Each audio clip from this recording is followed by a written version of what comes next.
Scientists have tried to conquer the mind through many different ways for many different reasons. One such is in the treatment of mental disorders. Experimental science has, in some of its most controversial studies, shed a light into how the brain works. We have seen this in this very series with the monkey mother, baby Albert, and Milgram experiments. But how about the treatment of mental disorders in a world before modern-day medicinal drug-based therapy? Around the mid-20th century, a form of invasive surgical procedure would gain praise for being able to tackle the problem of overcrowded mental hospitals and treat the previously untreatable. It would eventually be known as the lobotomy. The surgery would go down in the annals of time as a barbaric and cruel procedure, which would leave behind thousands of patients in its wake with devastating side effects including confusion, incontinence, seizures, and in some cases even death. One of the main characters in the story of this surgical procedure would describe the operation as surgically induced childhood. Eventually, the surgery would become synonymous with the mishandling of mental health and the running roughshod over patients' rights. As such, I'm going to rate this dark page in scientific history a 9 on my plain difficult ethical scale. Welcome to the dark side of science.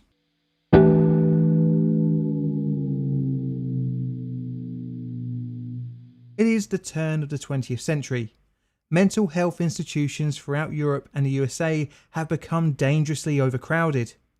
During the 19th century, where scientific discovery took leaps and bounds, many attempts to treat the mentally ill had failed, leading to a large population of incurable patients. This was due to many industrialised countries having national systems of regulated asylums. These institutions sought out care for patients that had been disposed of in the system by their families, poorhouses, and the criminal justice system. With no proper ways of treating inhabitants of the asylums, many different forms of medical procedure were tested on the unfortunate patients. There are many gruesome types of treatment on offer in the early 20th century. In 1917, malaria therapy was introduced, where a patient would be deliberately infected with the zoonotic disease to induce fever to fight neurosyphilis. In 1920, the barbiturate-induced deep sleep therapy for premature dementia, aka precocious madness, or in its modern name form, schizophrenia. This treatment used drugs to keep patients unconscious for days or even weeks. In 1927, you might have been given insulin shock treatment, which used the peptide hormone to induce daily comas. In 1934, patients could be prescribed with the first type of seizure therapy, where a patient would be deliberately induced into convulsions by the use of PTZ. This therapy would be superseded by the more familiar electroshock therapy. Although these treatments could cause long-term lasting psychological and physical trauma, the patient had not undergone a surgical procedure to eradicate the disorder. But in 1935, in Portugal, a doctor named Antonio Moniz would change this when he performed the first leucotomy on a patient. The leucotomy, in its most basic form, was the deliberate damage of brain tissue in order to treat mental illness. The name would later be changed to a more recognisable name when the procedure spread across the Atlantic Ocean, but that will come later on in our story. The thinking that inspired Moniz was that mental illnesses originated from abnormal neural connections in the frontal lobe. Moniz had seen the after effects of soldiers who had received injuries to the front lobe, in which the veterans would show a calm and quiet disposition. The brain is made up of two types of matter, grey and white. Grey matter is the brain's neurons and associated blood vessels and extensions. The white matter is the nerve fibres that connected to the areas of grey matter and carry messages between them through electrical impulses. Moniz theorised that by severing the white matter fibres from the frontal lobe would improve the patient's mental illness. Although in theory this might make sense, the connections within the brain in reality are far more complex than what was thought at the time. The grim procedure in its first form would would involve drilling holes in the skull either side of the prefrontal cortex and injecting the connecting fibres with alcohol to destroy them. Moniz found this method to not yield very good results due to the solution damaging much more than the white matter. A tool was developed called a leucotomy, which looked like a long stick with a retractable wire loop inside. It allowed the operator to insert a metal loop into the brain, which was used to sever the white matter by extending and then retracting said loop. The process cut 6 cores in the white matter of each hemisphere using the new tool. Because the procedure involved cutting through the skull, the patient had to be operated on in a proper operating theatre under general anaesthetic.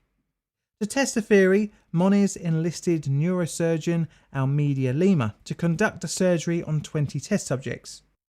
Of these initial 20 patients who were suffering from depression, schizophrenia and anxiety, Moniz claimed 7 cures, 7 improvements and 6 unchanged cases, although the results were open to interpretation. Moniz claimed that the risk of some behavioural and personality deterioration outweighed the debilitating effects of severe psychiatric illness, which is understandable when taking mental health care at the time as a contextual background. A second set of patients were operated on due to the success of the first trial. These 18 patients all suffered from schizophrenia, and 3 were considered as almost cured, and another 2 had also become improved.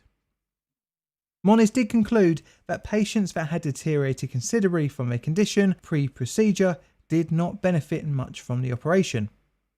In a well-known quote from Moniz, he described his radical new surgery. Prefrontal leucotomy is a simple operation, always safe, which may prove to be an effective surgical treatment in certain cases of mental disorder. The procedure would eventually earn Moniz a Nobel Prize in 1949. But initially, Moniz's new way of treating the thought to be untreatable was widely derided by the medical community.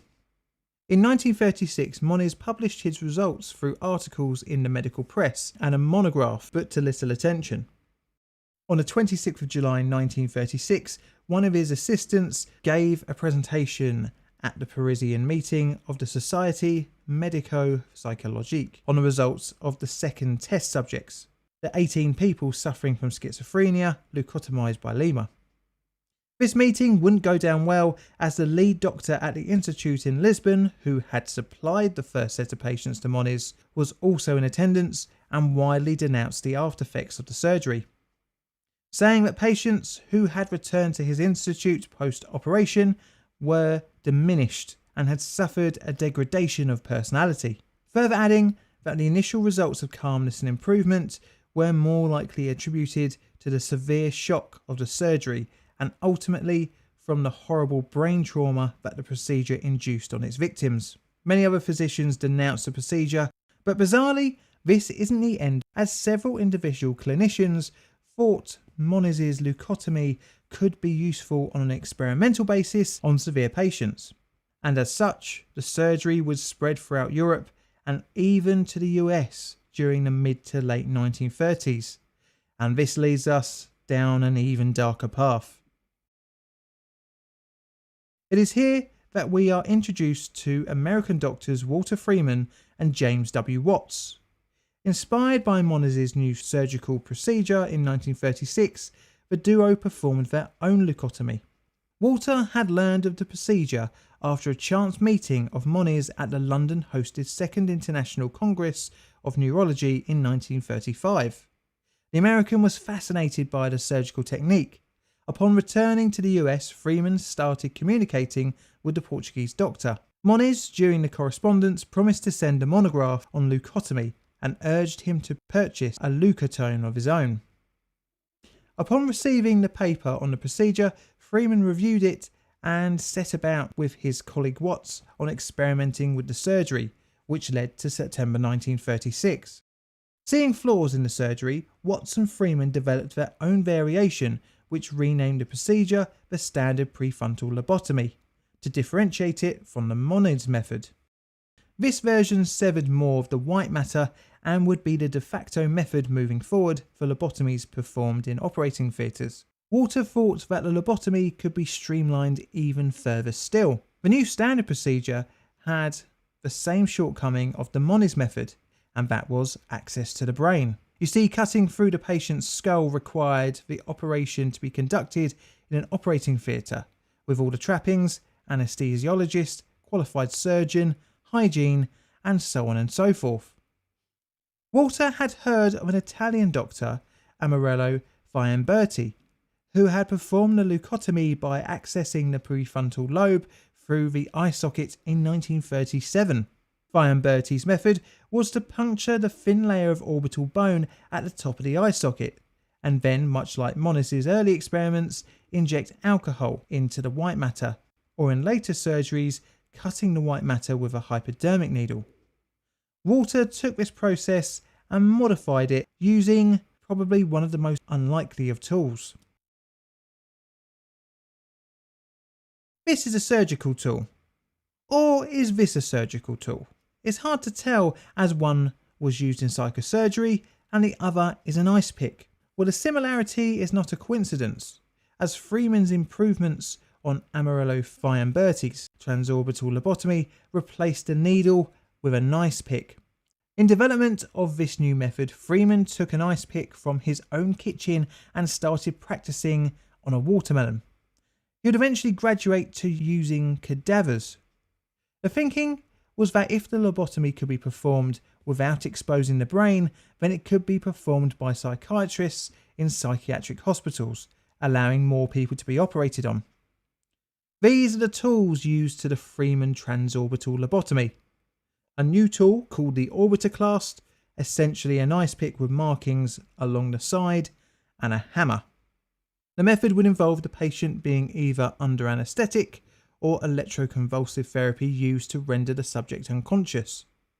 Then the orbitoclast sharp end is placed under the eyelid and against the top of the eye socket. The hammer is then used to penetrate the surgical instrument through the thin layer of bone and into the brain along the line of the bridge of the nose, eventually going 5 centimeters deep.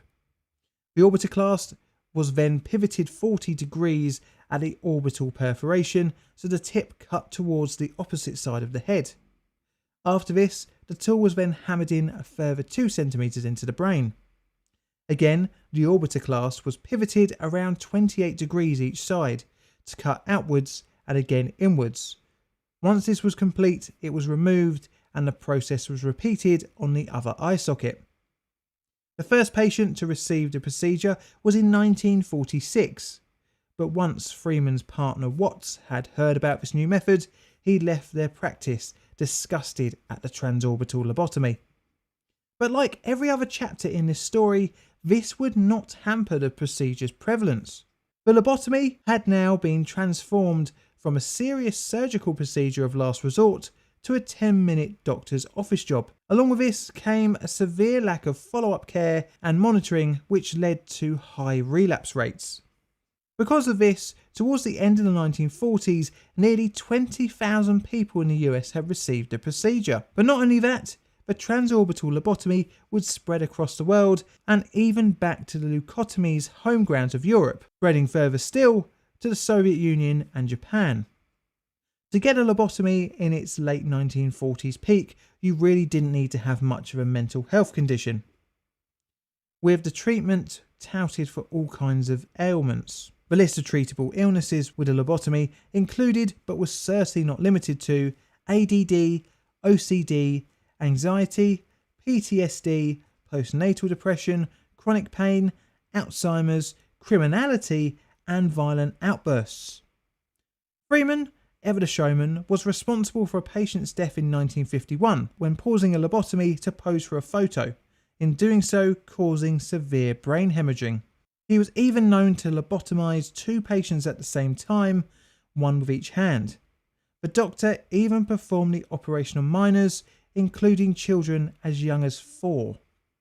In total, around 15% of patients who received a lobotomy died, but many more were changed for life, a shell of what they once were. For those who survived the ordeal, relapse would often follow. But like its first unveiling to the world in Paris in 1936, the procedure didn't go uncriticised. In the late 1940s, as Moniz was set to receive his Nobel Prize, multiple voices in the medical community spoke out on the barbaric procedure. But it wouldn't be the criticism for the December banning of the procedure in the USSR, but the synthesization of chlorpromazine, the first antipsychotic. As a side note, Soviet psychologist Dr. Nikolai Orozhevsky was quoted saying that lobotomies violate the principles of humanity, and that was from an official from 1950s USSR. The procedure gradually fell out of vogue, but freemen would continue to perform the lobotomy all the way until 1967, when after their third lobotomy, one of Walter's patients died of a hemorrhage. This final procedure would get him banned from performing it ever again. The USSR wouldn't be the last to ban lobotomies, as even Moniz's Portugal would disallow the procedure from use. With further developments in drugs such as SSRIs, antipsychotics, and types of therapy like CBT, the need for surgical intervention slowly faded away, and by the 1980s, lobotomy became a thing of the past. Now, how would you rate the lobotomy on my ethical scale? 1 being good and 9 being pure cruelty? Let me know in the comments.